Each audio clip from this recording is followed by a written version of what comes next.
নগাঁও জিলাৰ সংখ্যালঘু মৰ্চা বিজেপি ভাৰত মাতা কি ভাৰত মাতা মানে বুজি পাইছে নিজৰ মাক আপোনাৰ জয় মানে জয় বুলি কোৱা হৈছে কংগ্ৰেছবিলাকে ভাষণৰ শেষত কি কয় জয় হিন্দ বুলি কয় নকয় জয় হিন্দ মানে কি জয় হিন্দ মানে কি জয় হিন্দ মানে কি জয় হিন্দুস্তান আমি যি দেশৰ বায়ু পানী বতাহ খাই ডাঙৰ হৈছোঁ আমাক এতিয়া বাংলাদেশত গ'লে খাই থাকিব দিব পাকিস্তানত গ'লে থাকিব দিব কংগ্ৰেছ চৰকাৰে গছৰ ওপৰত পানী ঢালে আৰু তলি দি গছটো কাটি দিয়ে আমাক মৰম কৰে হয়নে নহয় কংগ্ৰেছ চৰকাৰে ইমান মৰম এতিয়া দেখা পাব যে মৰমৰ কোনো সীমা নাই মানে মাইনৰিটি মানুহ এই সংখ্যালঘু মানুহ তেওঁলোকৰ মানে নিজৰ আলহী মানে নিজৰ মানে ভাই ককাৰ নিচিনা ইমান মৰম কৰে কিন্তু মৰমটো কেনেকুৱা মৰম জানে আমাৰ গৃহস্থীয়ে পোহনীয়া মুৰ্গীক মৰম কৰে নে নকৰে আপোনালোকে নিজৰ ঘৰত মুৰ্গী আছে মৰম কৰে নে নকৰে আৰু আলহী আহিলে কি কৰে মুৰ্গী কাটে নে নাকাটে ভাই এনেকুৱা কাটদাৰী আৰে ভাই মুৰ্গীক মৰমো কৰে আলহী আহিলে কাটিও দিয়ে ভাই সেই মৰম আমাক কৰে কংগ্ৰেছে সেই মৰম আমাক কৰে এই কথা আমি বুজি পাব লাগিব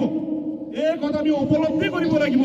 যে বেলেগ ষ্টেটত হিন্দুস্তানৰ ভাৰতৰ বেলেগ ষ্টেটত ডিটেনশ্যন কেম্প নাই কিন্তু আমাৰ অসমত আমাৰ মহামান্য কংগ্ৰেছৰ দালাল স্বৰূপ ৰকিবুল হুছেইন ডাঙৰীয়া 6টাকৈ ডিটেনশ্যন কেম্প বনাই থৈ গৈছে আৰু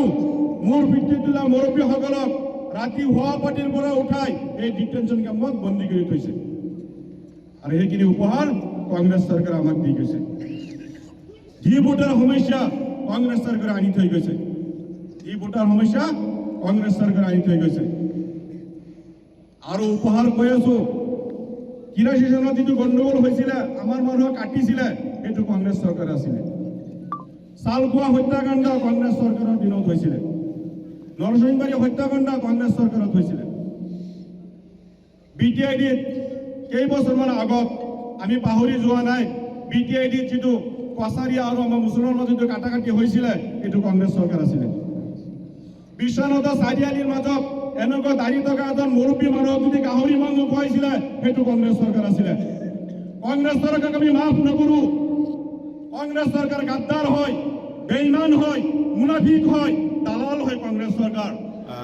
যোনকে তাকে প্ৰাৰ্থী নিদিয়ে কিয় চৰকাৰৰ ফালৰ পৰা নিশ্চয় এবাৰ আমাৰ কমচে কম এটা অনুমান কৰিব পাৰি যিমান আমি মিটিং কৰিছোঁ যিমান সঁহাৰি পাইছোঁ ৰাইজৰ সঁহাৰি পাইছোঁ তাৰ পৰা এটা প্ৰমাণ হয় যে কমচে কম ৫০,০০০তকৈ অধিক ভোট লৈ এবাৰ আমাৰ বিজেপিৰ বিধায়ক জিকি যাব আশা কৰিব পাৰি আপুনি চাওক এইটোতো ওপৰৰ নেতৃবৰ্গ যদি আমাক প্ৰাৰ্থিত্ব দিয়ে যদি সুবিধা দিয়ে নিশ্চয় চৰাঞ্চলৰ যিমান সমস্যা আছে তাৰ কাৰণে নিশ্চয় আমি যুঁজিব লাগিব চৰকাৰৰ ফালৰ পৰা যেনেকৈ হওক আমাৰ মানুহৰ সমস্যাখিনি সমাধান কৰা আমাৰ মেইন উদ্দেশ্য থাকিব চৰাঞ্চল কৰিব পাৰিব হয় নিশ্চয় চৰকাৰৰ ফালৰ পৰা যেতিয়া চৰকাৰৰ পক্ষত যেতিয়া বিধায়ক হ'ব তাতো কোনো সন্দেহ নাথাকে যে আমাৰ সমস্যা সমাধান নহ'ব বুলি তাৰ কাৰণ যেতিয়া চৰকাৰৰ পক্ষত এজন বিধায়ক থাকিব ৰাস্তা ঘাটৰ সমস্যা সমাধান হ'ব আমাৰ শিক্ষাৰ সমস্যা সমাধান হ'ব আৰু আমাৰ মাটিৰ সমস্যা নিশ্চয় সমাধান হ'ব তাত কোনো সন্দেহ নাই